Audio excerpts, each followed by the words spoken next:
देश के प्रधानमंत्री नरेंद्र मोदी ने आज कोरोना वैक्सीन की दूसरी डोज ले ली है। कोरोना महामारी की दूसरी लहर के बीच प्रधानमंत्री मोदी ने वैक्सीन की दूसरी डोज ली।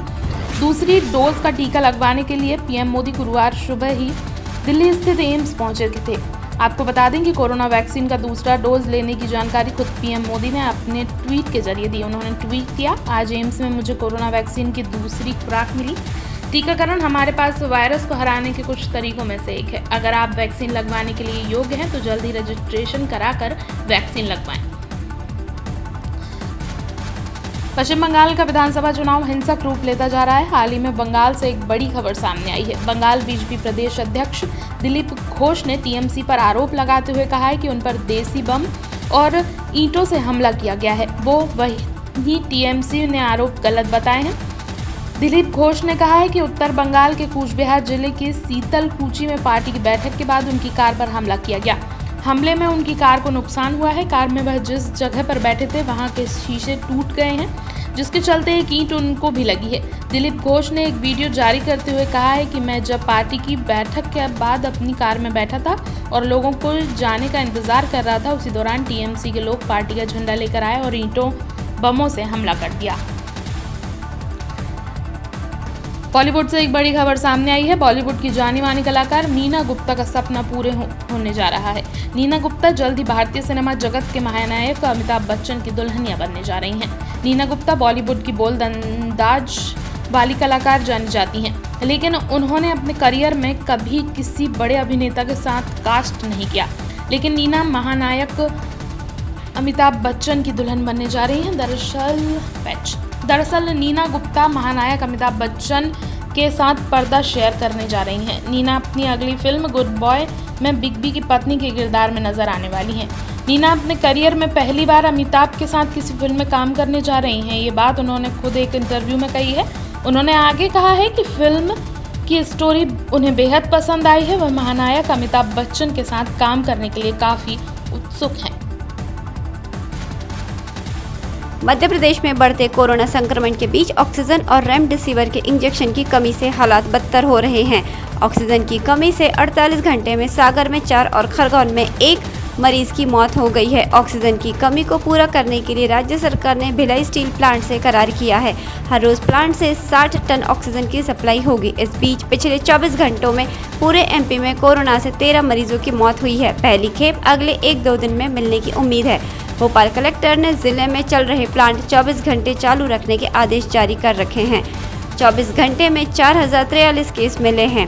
प्रदेश के 4 बड़े शहर इंदौर, भोपाल, जबलपुर और ग्वालियर में ही 50% संक्रमित आए हैं। इंदौर में रेमडेसिविर इंजेक्शन को लेकर मुसीबत और बढ़ गई है। रेमडेसिविर इंजेक्शन की कमी अब चरम पर पहुंच गई है। मेडिकल संचालक एमआरपी से कई गुना ज़्यादा में बेचना शुरू कर दिया है। इस तरह की शिकायतें मरीजों के परिजनों ने बताया कि मेडिकल पर यह इंजेक्शन 7,000 से 10,000 रुपये में दिया जा रहा है। दुकान संचालक से रेमडेसिविर इंजेक्शन की मांग की तो दुकान संचालक ने सीधे 10,000 रुपये बता दिए। कहा गया कि पैसे एडवांस में जमा करने होंगे, उसके बाद ही इंजेक्शन मिलेगा। साथ ही अगर कल चाहिए तो इंजेक्शन के रेट बढ़ जाएंगे। छिंदवाड़ा में 7 दिन के लिए गुरुवार को रात 8 बजे से लॉकडाउन लागू हो गया है। इसकी घोषणा के बाद जिले के प्रमुख बाजारों में शाम को खरीदारी के लिए लोगों की भीड़ उमड़ पड़ी। लोग बाजार की ओर निकल पड़े। अचानक बढ़ी इस भीड़ और लॉकडाउन की वजह से बाजार में सब्जी और अन्य ज़रूरत के सामान व्यापारी ने महंगे दामों में बेचे। सब्जी 2 से 3 गुना महंगी तक बिकी। आलू, टमाटर से लेकर हरी सब्जियों के दाम अचानक शाम के बाद आसमान छूने लगे। जो टमाटर सिर्फ 10 से 15 रुपए किलो मिल रहा था, वो 40 रुपए किलो तक बिकने लगा। इस दौरान बाजार में कई जगह सोशल डिस्टेंसिंग की भी अनदेखी हुई।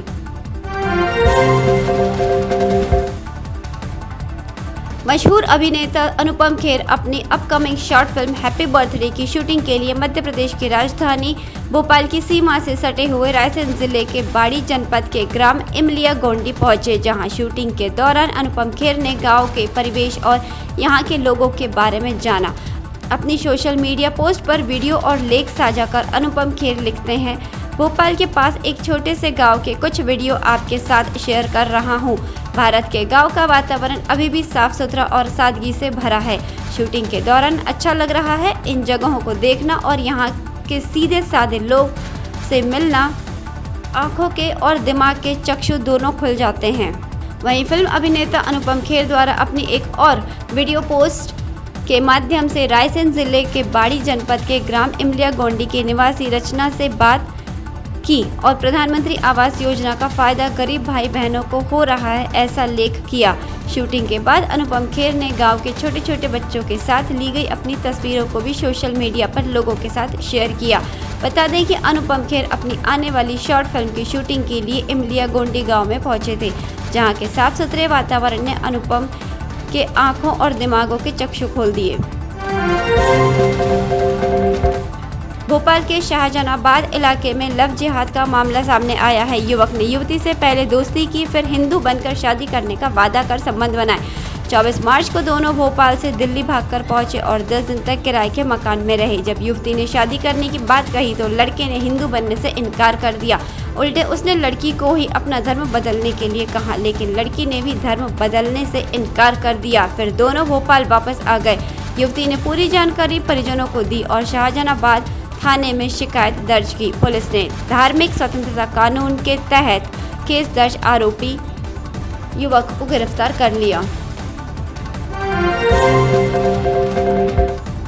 गोविंदपुरा इंडस्ट्रियल एरिया के एच सेक्टर में बने भारतीय एयर प्रोडक्ट कैंपस हैं। यहाँ 7 क्यूबिक मीटर क्षमता वाले ऑक्सीजन के करीब 300 जंबो खाली सिलेंडर रखे हैं, जिनमें गैस भरी जानी है। प्लांट के कर्मचारियों के पास उन अस्पतालों से बार बार फोन आ रहे हैं जहां सुबह से ऑक्सीजन पहुंचना बेहद जरूरी है। अस्पताल वाले बार बार यही कह रहे हैं कि ऑक्सीजन की कमी मत होने देना, वरना यहां सांसें रुकना शुरू हो जाएंगी। और सप्लायर भी सामने वाले को एक ही जवाब दे रहे हैं, व्यवस्था बना रहे हैं। बीच बीच में कुछ अस्पतालों की एम्बुलेंस भी है जिनमें सिलेंडर रखकर अस्पताल भेजे जा रहे हैं। बता दें कि ये हालत इसलिए है क्योंकि भोपाल को गुजरात से मिलने वाली लिक्विड ऑक्सीजन की सप्लाई रुक गई है। इस कारण शहर के 100 छोटे बड़े अस्पतालों को ऑक्सीजन देने वाला स्टैंडर्ड कार्बोनिक्स प्लांट बंद हो गया है। अब इससे जुड़े डीलर इधर उधर से जुगाड़ कर ऑक्सीजन अस्पतालों तक पहुंचा रहे हैं। ये जुगाड़ भारतीय एयर प्रोडक्ट से हो रही है। खास बात यह है कि यहाँ ऑक्सीजन को लाने ले जाने की व्यवस्था देखने के लिए पुलिस और प्रशासन की टीमें भी 24 घंटे डटी हुई हैं। प्रशासन ने आश्वासन दिया है कि कोई भी प्लांट संचालक ऑक्सीजन देने से इनकार नहीं करेगा। प्रदेश में अब कोविड मरीजों को अस्पताल में भर्ती कराने का भी प्रोटोकॉल जारी हो गया है। इसमें तय किया गया है कि किस लक्षण वाले मरीज को कौन सा बेड मिलेगा। स्वास्थ्य विभाग ने इसके आदेश जारी कर दिए हैं। होम आइसोलेशन को भी प्रोटोकॉल के दायरे में लाया गया है और इन प्रोटोकॉल की निगरानी के लिए CMHO के अधीन नोडल अधिकारी भी बना दिए गए हैं। इंदौर में कोरोना के कहर का अंदाजा इसी से लगाया जा सकता है। हॉस्पिटल में बेड की किल्लत के बाद अब रेमडेसिविर के इंजेक्शन के लिए भी हाहाकार मच रहा है। एक इंजेक्शन के लिए लोग सुबह से लाइन में लग रहे हैं। लोग किसी न किसी अपने रिश्तेदार को महामारी से बचाने के लिए घंटों धूप में तप रहा है। भीड़ इतनी की धक्का बुक्की की स्थिति बन रही है। पुलिस तक को आकर स्थिति को संभालना पड़ रहा है। दुकान पर लिखा है रेमडेसिविर इंजेक्शन का स्टॉक नहीं है, आने पर सबको दवाई मिलेगी। हालत यह है कि इंदौर के अलावा उज्जैन संभाग से लेकर भोपाल तक के लोग यहां इंजेक्शन की खोज में भटक रहे हैं। कोरोना संक्रमण का दौर चल रहा है। जागरूकता के लिए प्रशासन द्वारा सोशल डिस्टेंसिंग व मास्क पहनने की अपील की जा रही है। ऐसे में बस व ऑटो ड्राइवर पूरी मेहनत पर पानी फेरने पर तुले हुए हैं। परिवहन व पुलिस विभाग द्वारा बस मालिकों के साथ ही ड्राइवर को भी बैठक लेकर समझाइश दी गई कि वे कोरोना की गाइडलाइन का पालन करें। जिला मुख्यालय से गांव तक परिवहन के दौरान वाहन मालिक व ड्राइवर के द्वारा ओवरलोडिंग के साथ ही क्षमता से अधिक यात्रियों को बैठाया जा रहा है। दोपहर SP विवेक सिंह के निर्देश पर ट्रैफिक सूबेदार धर्म सिंह जामोद ने मुंदी व हरसुद रोड पर वाहन ड्राइवरों को चकमा देकर कार्रवाई की।